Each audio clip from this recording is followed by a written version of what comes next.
وہ بہت جلد اپنے کیے کی سزا پائیں گے۔ اور جس چیز پر خدا کا نام نہ لیا جائے اسے مت کھاؤ کہ اس کا کھانا گناہ ہے۔ اور شیطان لوگ اپنے ساتھیوں کے دلوں میں یہ بات ڈالتے ہیں کہ تم سے جھگڑا کریں، اور اگر تم لوگ ان کے کہے پر چلے تو بے شک تم بھی مشرک ہوئے۔ بھلا جو پہلے مردہ تھا پھر ہم نے اس کو زندہ کیا اور اس کے لیے روشنی کر دی جس کے ذریعے سے وہ لوگوں میں چلتا پھرتا ہے۔ کہیں اس شخص جیسا ہو سکتا ہے جو اندھیرے میں پڑا ہوا ہو اور اس سے نکل ہی نہ سکے۔ اسی طرح کافر جو عمل کر رہے ہیں وہ انہیں اچھے معلوم ہوتے ہیں۔ اور اسی طرح ہم نے ہر بستی میں بڑے بڑے مجرم پیدا کیے کہ ان میں مکاریاں کرتے رہیں، اور جو مکاریاں یہ کرتے ہیں ان کا نقصان انہی کو ہے اور اس سے بے خبر ہیں۔ اور جب ان کے پاس کوئی آیت آتی ہے تو کہتے ہیں کہ جس طرح کی رسالت خدا کے پیغمبروں کو ملی ہے، جب تک اسی طرح کی رسالت ہم کو نہ ملے ہم ہرگز ایمان نہیں لائیں گے۔ خدا ہی خوب جانتا ہے کہ رسالت کا کون سا محل ہے اور وہ اپنی پیغمبری کسے عنایت فرمائے۔ جو لوگ جرم کرتے ہیں ان کو خدا کے یہاں ذلت اور کڑا عذاب ہوگا، اس لیے کہ مکاریاں کرتے تھے۔ تو جس شخص کو خدا چاہتا ہے کہ ہدایت بخشے اس کا سینہ اسلام کے لیے کھول دیتا ہے، اور جسے چاہتا ہے کہ گمراہ کرے اس کا سینہ تنگ اور گھٹا ہوا کر دیتا ہے۔ گویا وہ آسمان پر چڑھ رہا ہے۔ اس طرح خدا ان لوگوں پر جو ایمان نہیں لاتے عذاب بھیجتا ہے، اور یہی تمہارے پروردگار کا سیدھا راستہ ہے۔ جو لوگ غور بچار کرنے والے ہیں ان کے لیے ہم نے اپنی آیتیں کھول کھول کر بیان کر دی ہیں۔ ان کے لیے ان کے اعمال کے بدلے میں پروردگار کے یہاں سلامتی کا گھر ہے اور وہی ان کا دوستدار ہے۔ اور جس دن وہ سب جن و انسان کو جمع کرے گا اور فرمائے گا کہ اے جنوں کے گروہ، تم نے انسانوں سے بہت فائدے حاصل کیے، تو جو انسانوں میں ان کے دوستدار ہوں گے وہ کہیں گے کہ پروردگار، ہم ایک دوسرے سے فائدہ اٹھاتے رہے اور آخر اس وقت کو پہنچ گئے جو تو نے ہمارے لیے مقرر کیا تھا۔ خدا فرمائے گا، اب تمہارا ٹھکانہ دوزخ ہے، ہمیشہ اس میں جلتے رہو گے، مگر جو خدا چاہے بے شک تمہارا پروردگار حکمت والا اور خبردار ہے۔ اور اسی طرح ہم ظالموں کو ان کے اعمال کی وجہ سے جو وہ کرتے تھے ایک دوسرے پر مسلط کر دیتے ہیں۔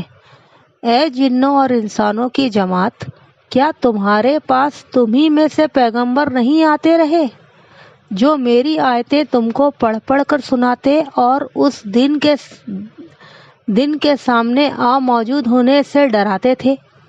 وہ کہیں گے کہ پروردگار، ہمیں اپنے گناہوں کا اقرار ہے، ان لوگوں کو دنیا کی زندگی نے دھوکے میں ڈال رکھا تھا اور اب خود اپنے اوپر گواہی دی کہ کفر کرتے تھے۔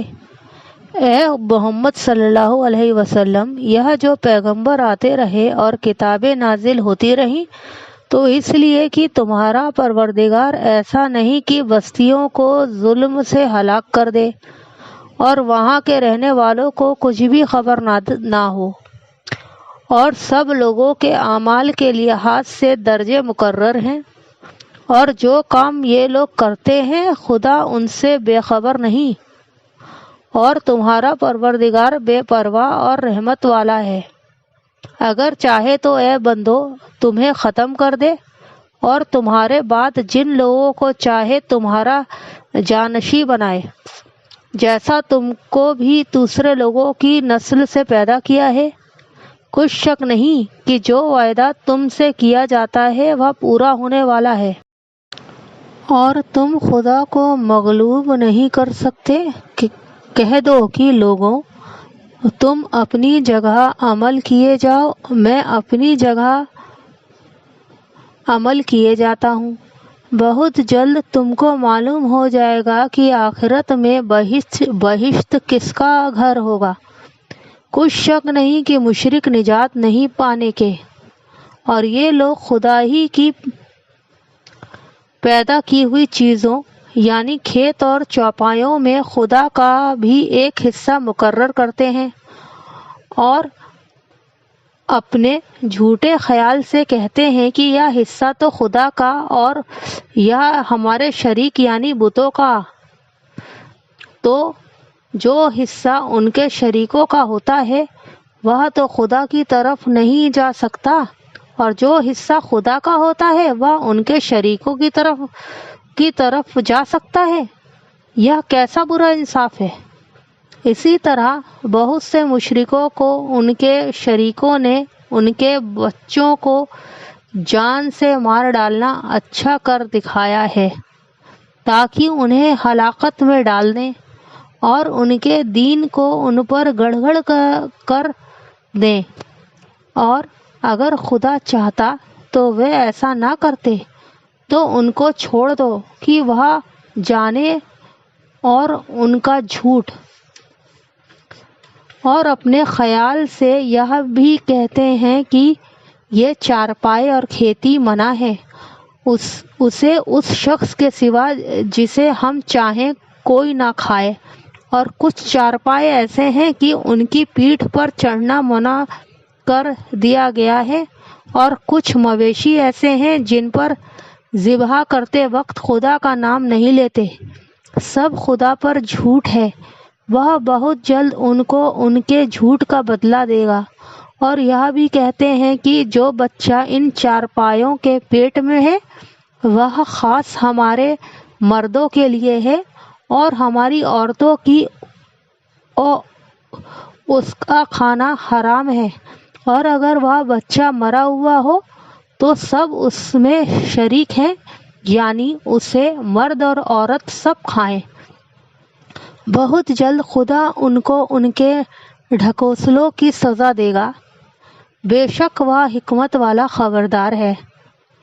جن لوگوں نے اپنی اولاد کو بے وقوفی سے بے سمجھی سے قتل کیا اور خدا پر جھوٹ گڑھ کر کے اس کی دی ہوئی روزی کو حرام ٹھہرایا، وہ گھاٹے میں پڑ گئے۔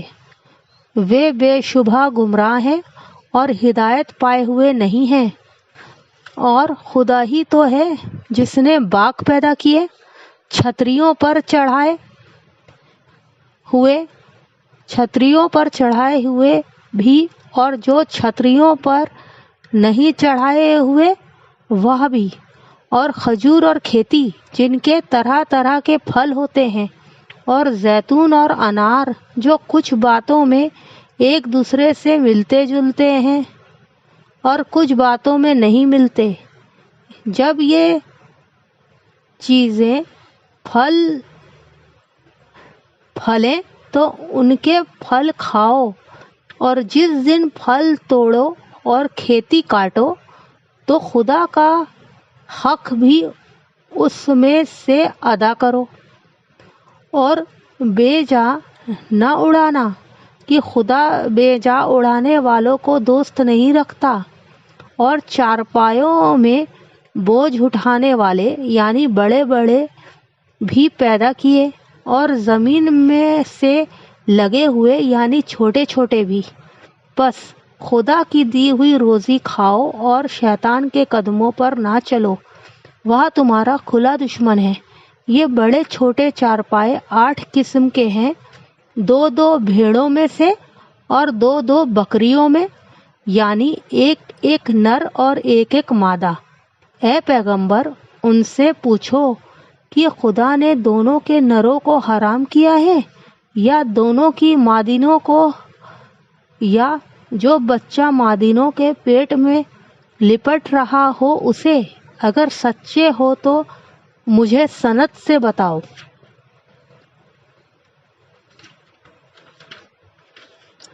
اور دو دو اونٹوں میں سے اور دو دو گایوں میں سے ان کے بارے میں بھی ان سے پوچھو کہ خدا نے دونوں کے نروں کو حرام کیا ہے یا دونوں کی مادنوں کو، یا جو بچہ مادنوں کے پیٹ میں لپٹ رہا ہے اس کو؟ بھلا جس وقت خدا نے تم کو اس کا حکم دیا تھا تم اس وقت موجود تھے؟ تو اس شخص سے زیادہ کون ظالم ہے جو خدا پر جھوٹ گھڑے تاکہ وہ جانے بوجھے لوگوں کو گمراہ کرے۔ کچھ شک نہیں کہ خدا ظالم لوگوں کو ہدایت نہیں دیتا۔ کہو کہ جو حکم مجھ پر نازل ہوئے ہیں میں ان میں کوئی چیز جسے کھانے والے کھائیں حرام نہیں پاتا، اس کے علاوہ کہ وہاں مرا ہوا جانور ہو یا بہتا لہو یا خنزیر کا گوشت، کہ یہ سب ناپاک ہیں، یا کوئی گناہ کی چیز ہو کہ اس پر خدا کے سوا کسی اور کا نام لیا گیا ہو، اور اگر کوئی مجبور ہو جائے لیکن نہ تو نافرمانی کرے اور نہ حد سے باہر نکل جائے، تو تمہارا پروردگار بخشنے والا مہربان ہے۔ اور یہودیوں پر ہم نے سب ناخن والے جانور حرام کر دیے ہیں، اور گایوں اور بکریوں سے ان کی چربی حرام کر دی تھی، سوائے اس کے جو ان کی پیٹھ پر لگی ہو یا اوجڑی میں ہو۔